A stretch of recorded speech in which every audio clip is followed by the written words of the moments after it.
reality sets in, and we hear.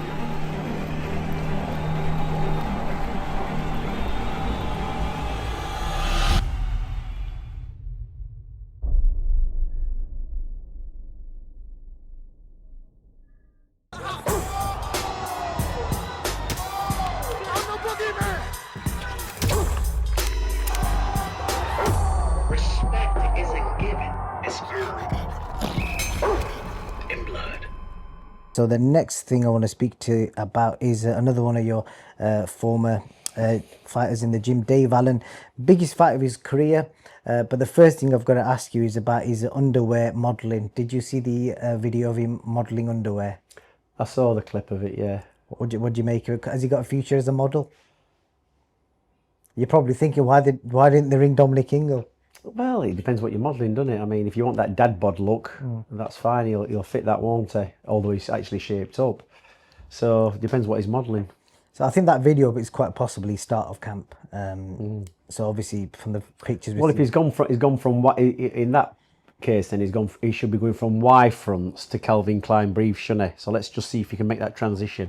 If he can go to the Calvin Klein underpants model. Yep. So he did an interview the other day, and I think one of the quotes I saw was that he's basically, well, then if it's, I don't know if it's a case of him saying he's nervous, but he's saying he's scared, etc. Just the pressure and the whole fight. Which is a good thing. Yeah. So this Russian guy, I sent you some videos this morning, to check him out, to get an idea of how good he is. Obviously, his career highlight was, he wobbled at Ajit Kabayel, had a good few early rounds against him, but Kabayel weathered the storm and drowned him basically. So he's massive. He's 6. I did message Dave this morning. He's not that big actually. It's his neck. He's got a really abnormally long neck. So Dave's going to be tiny, stood next to him. So tell me before we go to the prediction, the physicality of somebody Dave's size fighting a heavyweight that big.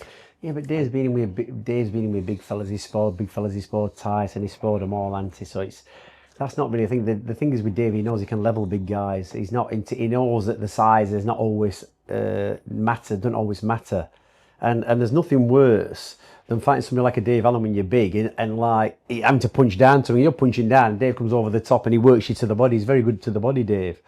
And I think this is looking at this kid's last fight against the Italian. It's like, he got bullied in that fight by a smaller guy, and I think Dave can take confidence from that. And he actually, at times, he didn't really know what he was doing on the inside. I think Dave's weighed it all up, and Dave's one of them kids, like I say, he can hit him and try. And like, look at David Price when he boxed David Price. David Price is a big guy. He can hit Dave and he'll just wear you out, and then all of a sudden out of nowhere he just pulls them shots, doesn't he? And you're done. And I think with Dave, when he realises a fighter can be hurt, and this kid can because he's been stopped twice, I think. No, once. No, I think he's been stopped twice. All right, it might be stopped once, lost twice. Yeah.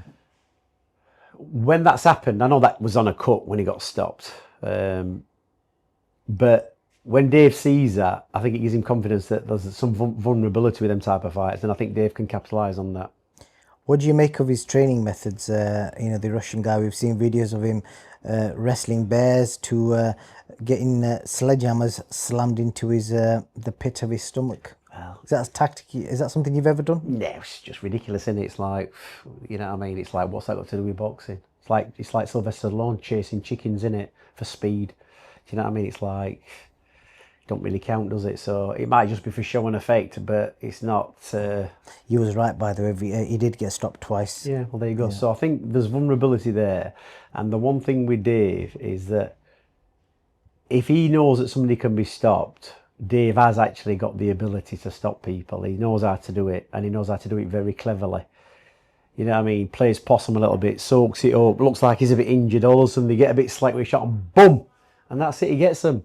And I think Dave's, he's got that new lease of life. He's got a bit of motivation. He's got his kids, his missus now. He's had some good fights. And he's weathered the storm. And this time he's trained, from what I can see, it looks like he's been training really, really well. And the fear of this guy is going to motivate Dave. So, there's every chance Dave can win this fight if he can weather the storm and get on this kid's chest, not give him a minute and bully him. That sledgehammer thing we was talking about, So is that got no, like, is that not going to improve him in any way? Hitting him in the stomach with the sledgehammer. I don't know. You tell me, because he's putting videos up every I other don't know, I day. haven't watched it, but usually the sledgehammer technique is to do with your back, and you're usually hitting a tyre and using a chopping action, and that's just to do with your back work and your arms and whatever.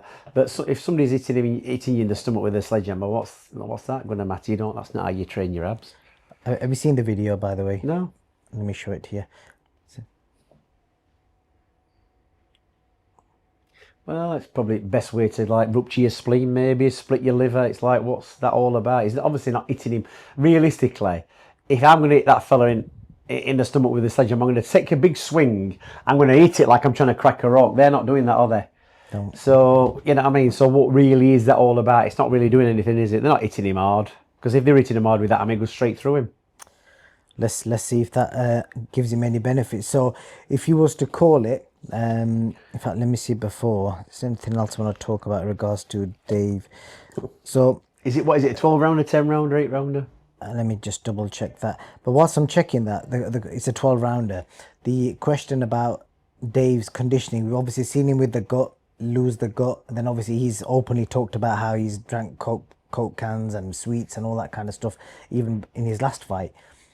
Can a fighter like him ever grow out of that? It's not a case of growing out of it, it's just that you realise that probably there's a better way, and like there's loads of fighters who eat, I remember Joe Calzaghe talking to me, he used to eat McDonald's before fights, Naz used to do it. If you can fight and you're confident and you can get through it, they don't limit you them type of things, eating sweets and drinking pop or whatever. It's like, well, that's what I've always done. Like if you ever looked at Naz's diet, what he used to train on, you'd be amazed what he used to get away with.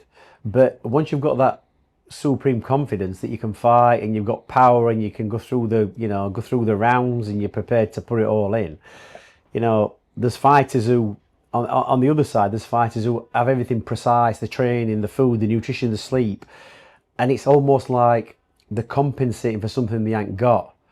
Do you know what I mean? And if they don't have that, they're not going to perform to the best of their ability. I was having this conversation the other day with somebody talking about Billy Joe Saunders. If you were going to make a comeback, I said, I remember the first time Billy came in this gym. Says he walked in, he got some kid to spoil. He was just a nobody. One of his kid he knew, and Billy come in. He got his boots on. He borrowed somebody's bandages off at side at ring. He borrowed somebody's head guard protector, and I'm nearly sure he just picked a gum shield up off at side at ring, rinsed it, and put that in and got in and sparred this kid. And you just looked at him and just think, he's a world champion. But he's not bothered about gloves. He's like, I'll just get in and do it. And he just got in and fiddled this kid around. Like it was nothing, like it was an everyday thing. That's how much talent he had. Do you know what I mean? None of this headphones on, focus, get his wraps on, do his little warm-up, walk stretching. Just walked in, bandaged up, gloves on, head guard on, got in, bum, bum, bum. Just like a dance. And that's what I'm saying to you. It's like, when you've got that ability and that confidence, and Dave has got it, he's been around a long time. I think it will make a difference in this fight because I just think he'll be fueled better and he's probably trained better and his fitness will be better. And I'm a bit loath to say that I think he's going to win this fight because usually I say he's going to get beat and he wins. And if I've got a feeling if I say, well, he could probably win this fight, he could get beat and I've kind of jinxed him. But I'm going to say that there's a very, very strong possibility that Dave Allen could win this fight. Looking at that opponent. You've never ever picked Dave Allen to win. Even the rematch against Johnny Fisher, I don't think you picked him to win. So play it out to me. What happens? How does it unfold? I just think that this kid comes out strong. I think Dave wears him down a little bit, walks into him, makes the kid lose his confidence. 2 stoppages for a big guy like that plays havoc with people's confidence. It does. Dave's been stopped a few times. He knows he's been there. He's been in the trenches. He's come back out the other side and he's had wins. And sometimes, like I say, he got stopped the first time against Cabal, what they call him. Magic Cabal. Yeah, got stopped by him. That'll have ruined his confidence. They got him another fight, he won. Then he got beat by the Italian. There wasn't anything sparkling, which will have ruined his confidence. It was only a stoppage on a cut. But then he just boxed. I think he's had a win since then against a Jamaican kid who was just a knockover job to build his confidence. He did him in a round, which is not really enough to prepare for somebody like Dave Allen. And when he was in trouble against the Italian, he didn't really show any good technique how to keep out of trouble or how to stop the Italian doing what he's doing. Dave will have looked at that and thought, right, this is the way to do it. Keep on him, keep pressure on him, don't give him time to think. And I think that kid will just have playbacks. As long as Dave can go in there and perform and he's trained properly, I think Dave's got a very, very good chance of winning this fight. So I think for the first time ever, I'm going to say Dave Allen is going to like what Dominic Ingle is saying. Maybe he does, maybe he doesn't, but he might really want me to go against him and give him that underdog mentality like he normally does. Yep. That's it really, Dom.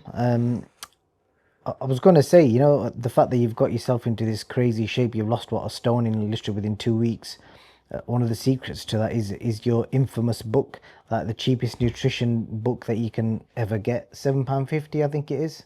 No, I don't know if it's £7.50. It might be more than that. It's a tenner, I think. Is it a tenner? Okay, so that's that book actually is actually a healthy eating plan, and I've done quite well. I've sold quite a few copies of that. I'm still selling them now. It's doing really well, and it's more a book that it introduces you to healthy eating. Most people think healthy eating is a Nando's and, you know, this kind of stuff, but realistically, going back to, you know, the old school ways, like what my grandma and mother used to cook, like, people have kind of lost their way with nutrition, but this book kind of resets you, gets you into healthy eating. Once you develop a healthy eating habit, then you can concentrate on taking the next stage and losing weight if you need to, or whatever, dropping weight.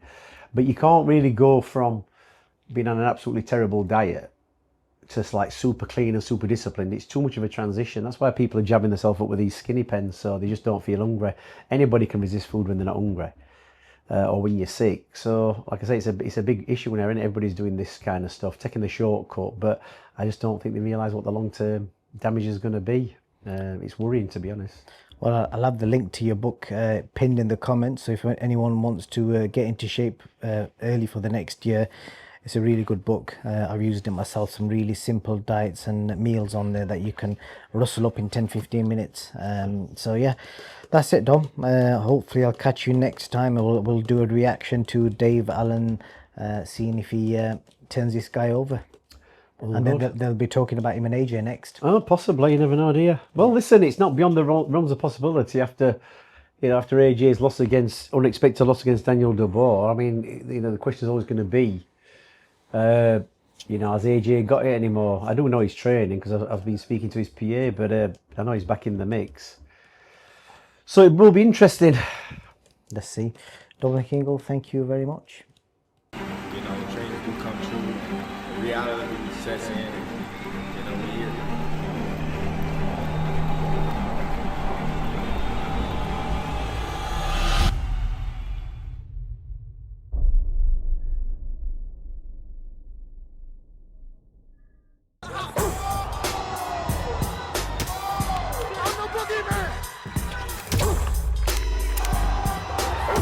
Respect isn't given, it's earned.